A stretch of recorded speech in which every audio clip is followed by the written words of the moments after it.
Bonjour et bienvenue. Aujourd'hui, on va explorer ensemble comment on peut retrouver un équilibre hormonal. Mais attention, pas avec des solutions compliquées. Non, on va parler de gestes simples, naturels à intégrer au quotidien. Allez, c'est parti, on plonge dans le sujet. Les hormones, des montagnes russes. Franchement, qui n'a jamais ressenti ça? C'est une image qui parle à énormément de monde. C'est haut, c'est bas.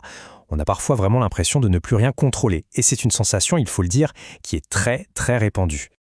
Et justement, ces montagnes russes, elles s'accompagnent souvent de signaux assez clairs. On parle de fatigue qui ne part pas, de cycles qui font un peu n'importe quoi, de sautes d'humeur ou même de difficultés avec son poids. Tout ça, ce ne sont pas juste des désagréments.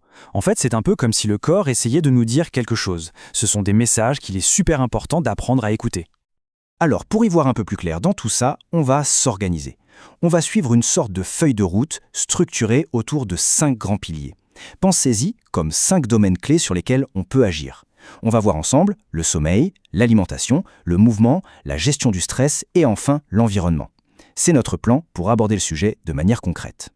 Bon, on commence avec le premier pilier. Et c'est peut-être celui qu'on oublie le plus souvent, qu'on met de côté. Je veux bien sûr parler du sommeil. C'est un peu le pilier silencieux, mais croyez-moi, c'est la fondation de tout le reste. Et regardez cette citation.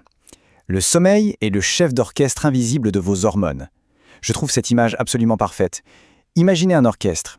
Le sommeil, c'est lui qui donne le tempo, qui s'assure que chaque instrument joue au bon moment. Si le chef d'orchestre est fatigué ou absent, eh bien, c'est le chaos. C'est exactement pareil pour nos hormones. Alors, de combien de sommeil parle-t-on exactement? L'objectif, il est assez clair, c'est de viser entre 7 et 9 heures par nuit. Et attention, on parle bien de sommeil de qualité. Ce n'est vraiment pas un luxe, c'est un besoin fondamental du corps, au même titre que manger ou boire. D'accord, 7 à 9 heures, c'est bien beau, mais comment on y arrive? Eh bien, l'idée, c'est de mettre en place une petite routine, des gestes simples. Par exemple, prendre la lumière le matin, même 10 petites minutes, ça aide à calibrer notre horloge interne pour toute la journée. Ensuite, un classique, on oublie le café après 14 heures. Le soir, on lâche les écrans, idéalement une bonne heure avant de dormir. Et enfin, un petit détail qui change tout, une chambre fraîche autour de 18-20 degrés. Ce sont des petites choses, mais mises bout à bout, elles sont redoutablement efficaces. Et pour ceux qui douteraient de l'impact de ces petits changements, regardez l'exemple de Sophie. En se concentrant sur ses horaires de sommeil et en s'exposant à la lumière du jour le matin, elle a complètement retrouvé son énergie. Et ce n'est pas tout, ses cycles sont redevenus réguliers. C'est la preuve que ça fonctionne vraiment. Allez, on passe au deuxième pilier, l'alimentation. Et là, attention, on va opérer un vrai changement de mentalité. L'idée, c'est de sortir complètement de la logique du régime pour entrer dans une approche beaucoup plus bienveillante, celle de nourrir son corps pour trouver la stabilité. Ce tableau résume parfaitement ce changement de paradigme. D'un côté, le régime restrictif, où on se focalise sur les calories à couper, avec des règles strictes et souvent stressantes à court terme. De l'autre, une approche nourrissante, où le focus est mis sur la qualité, la densité des nutriments, pour construire des habitudes saines sur le long terme. On passe de la restriction qui stresse le corps à un soutien qui l'apaise et le stabilise. Mais alors, concrètement, ça ressemble à quoi une assiette qui soutient cet équilibre? Eh bien, c'est assez simple. On s'assure d'avoir des protéines à chaque repas, ça c'est la clé pour la satiété et la stabilité de la glycémie. On n'a pas peur des bonnes graisses, avocats, noix, huile d'olive, elles sont essentielles pour fabriquer nos hormones. On choisit des glucides complexes comme les légumes ou le quinoa pour l'énergie et les fibres. Et on pense aussi à nos petites bactéries intestinales avec des aliments fermentés comme le yaourt ou le kéfir. Justement, je parlais des fibres, c'est un point super important. L'objectif à viser, c'est entre 25 et 30 grammes par jour. Pourquoi ce chiffre? C'est simple, les fibres ont un double rôle génial. D'abord, elles aident le corps à faire le ménage et à évacuer les hormones dont il n'a plus besoin. Et ensuite, elles servent de nourriture à notre microbiote, nos fameuses bonnes bactéries. On enchaîne avec le troisième pilier, le mouvement. Et là aussi, on va casser quelques idées reçues. L'objectif, ce n'est pas de s'épuiser ou de faire des entraînements extrêmes tous les jours. Non. L'idée, c'est de bouger intelligemment, de voir l'activité physique comme un véritable outil pour réguler ses hormones. Voilà un exemple de plan de semaine super équilibré. On y retrouve un peu de cardio modéré, comme de la marche rapide ou du vélo, environ 150 minutes par semaine, c'est excellent pour la sensibilité à l'insuline.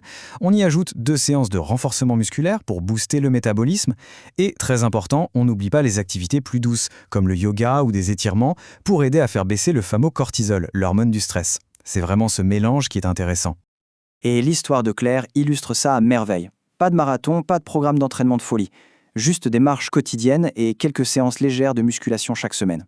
Résultat, en 3 mois, elle a ressenti une vraie différence. Moins de fringales, plus d'énergie. Ça montre bien que la régularité, même à faible intensité, est bien plus puissante qu'un effort intense de temps en temps. On arrive maintenant au 4e pilier. Et là, on s'attaque à un poids lourd, un vrai saboteur de notre équilibre hormonal, le stress. Ou plus précisément, le stress chronique et son hormone star, le cortisol. La bonne nouvelle, c'est qu'on a des outils pour l'apprivoiser.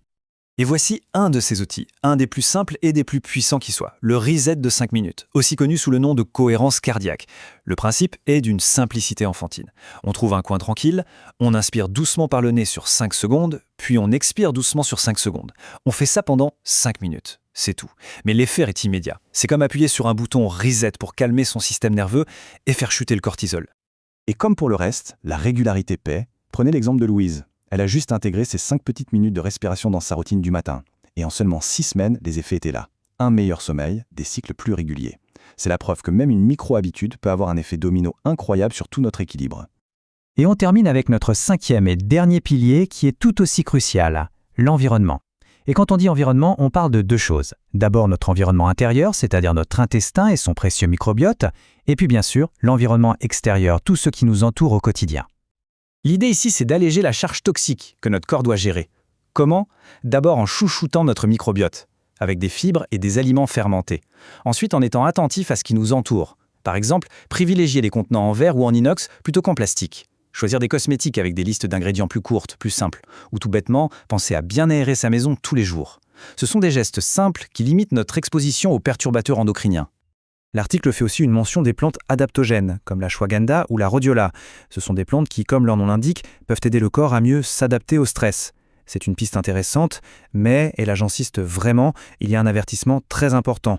On ne se lance jamais dans la prise de compléments alimentaires sans avoir demandé l'avis d'un professionnel de santé. C'est absolument fondamental. Bon, sommeil, alimentation, mouvement, stress, environnement. Ça fait beaucoup d'informations d'un coup, n'est-ce pas ?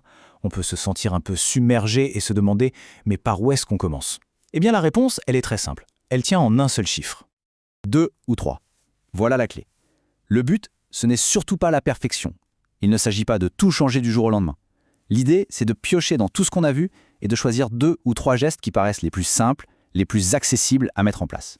Et ensuite, on teste. On expérimente pendant 4 à 8 semaines. Et on observe. On écoute ce que le corps a à nous dire. On termine donc sur cette idée. L'important, ce n'est pas de tout faire parfaitement, mais simplement de commencer. Alors, la question à se poser est la suivante. Parmi tout ça, quel serait le tout premier petit pas ? Le premier geste simple à mettre en place dès aujourd'hui ou demain pour prendre soin de son propre équilibre ?